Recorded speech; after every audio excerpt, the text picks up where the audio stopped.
값비싼 가전제품을 직원가로 사게 해주겠다고 속인 사기 사건이 있었습니다. 수십 명이 당한 피해 금액은 확인된 것만 4억 원이 넘습니다. 대기업 직원을 사칭했겠구나 싶었는데 명문대를 졸업하고 진짜 이 전자회사의 선임연구원으로 고액의 연봉까지 받고 있었습니다. 사건의 전말을 김병용 기자가 취재했습니다. 이사를 앞두고 가전제품을 사려던 신모 씨는 중고물품 사이트에서 눈에 띄는 글을 발견합니다. 대기업의 가전제품을 업체 코드를 이용해 저렴하게 살 수 있다는 A씨의 글. 연구원이고 물류 담당하는 사람을 잘 알고 있다. 그래서 물건을 좀 저렴한 가격에 구입을 할 수 있다. 시중가의 한 3분의 1 정도는 쌌어요. 처음엔 의심스러웠지만 이 A씨가 신분증과 재직증명서, 사원증, 명함까지 보내온 겁니다. 대기업 연구소 앞에서 A씨를 직접 만나기도 했다는데요. 연구소로 직접 찾아갔어요. 정문 앞에서 만나기로 약속을 했으니까 정문에서 나오더라고요. 그래서 진짜 직원이구나 믿음을 하고 갔고.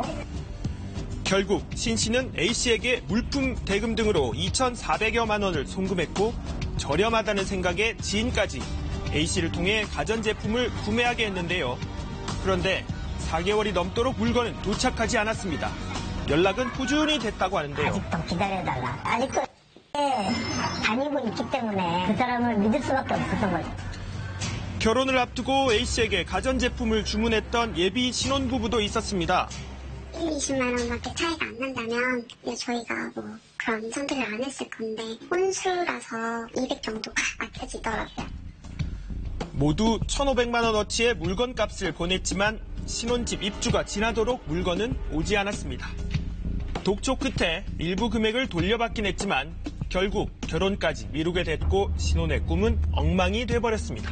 제가 애원했거든요. 돌려달라고 제발 나 이거 혼수인데 파혼된다고. 이 일이 터져가지고 6개월 동안 텅빈 집에서 아무것도 못하고 결혼 날짜도 지금 못 잡고 있어요. 가전제품 대리점도 A씨에게 당했습니다.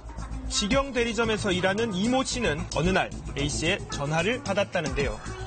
와가지고 연구원이다 주문을 하고 싶다고 대화를 하다 보면은 저희 가전제품에 대해서 되게 많이 알고 있더라고요. TV에 대해서 물어봐도 얘가 설명을 다 해줄 정도로 전문 지식을 갖고 있었기 때문에 의심을 다 거두게 됐죠. 이렇게 A씨는 이 대리점에서 물건을 받아 중고 물품 사이트를 통해 사람들에게 보내고 정작 돈은 자신이 챙겼습니다. 물건값을 받지 못한 대리점은 직원인 이씨에게 책임을 물었고 이씨는 결국 자신의 돈으로 제품값을 물어줘야만 했습니다. 2,500만 원이라는 돈은 어느 사회초년생의 연봉 금액인데 나는 내가 쓸 거 쓰지도 못하고 쓸 거 모르는 사람한테 돈을 다 갖다 바친 거잖아요. 얼굴도 한 번 본 적이 없는 사람인데. 이렇게 A씨에게 피해를 입은 사람들은 지금까지 알려진 것만 30여 명, 피해 금액은 4억 원에 이르는 것으로 알려지고 있는데요. 이런 피해자도 있습니다. 인터넷 커뮤니티에서 만난 여자친구에게도 A씨가 돈을 빌렸다는 주장이 나왔습니다. 친구들이 야 그래도 확인을 한번 하고 만나야지 하면서 이제 사원 검색을 해줬었어요. 그래서 사원 검색을 하니까 거기에 선임연구원으로 TV 개발 본부에 있다라고. 번듯한 직업에 넉넉한 월급을 받는 줄 알았던 남자친구.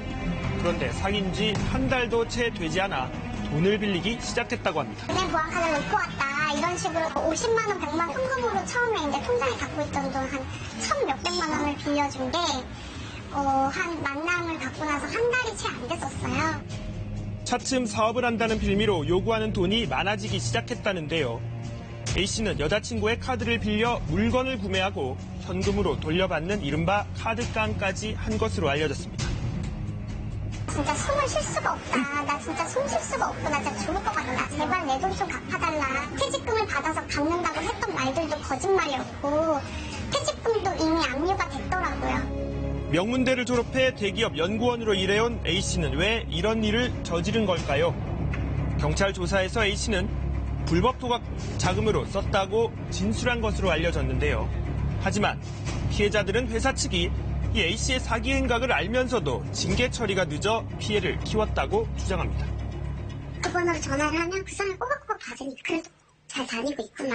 사원 비리 제보 이런 거를 했는데 아무런 답을 못 받았어요. 이 사람 그래도 정상적인 사람이구나. 우리가 생각하는 문제는 없구나라고 인지를 한 거죠. 작년 8월달에 처음에 이제 제보가 들어와가지고 저희가 이제 한 2달 정도 이 친구 그때 이제 조사를 했었습니다. 여러 가지 데이터들을 전부 다 이제 받고 또 피해자분들 연락을 좀 하고 기간이 좀 많이 차이가 되는 거죠. 그때 당시에 저희가 확인된 게 한 30명 정도 이렇게 피해자분들이 있다고 피해자분들 중 일부가 경찰에 신고를 하셨거든요. 회사 측은 그러면서 직원이 제품을 저렴하게 구매할 수 있는 방법은 전혀 없다며 주의를 당부했는데요. 개인적으로 그렇게 사기 구입할 수 있는 것은 전혀 없습니다. 개인의 사기 행위고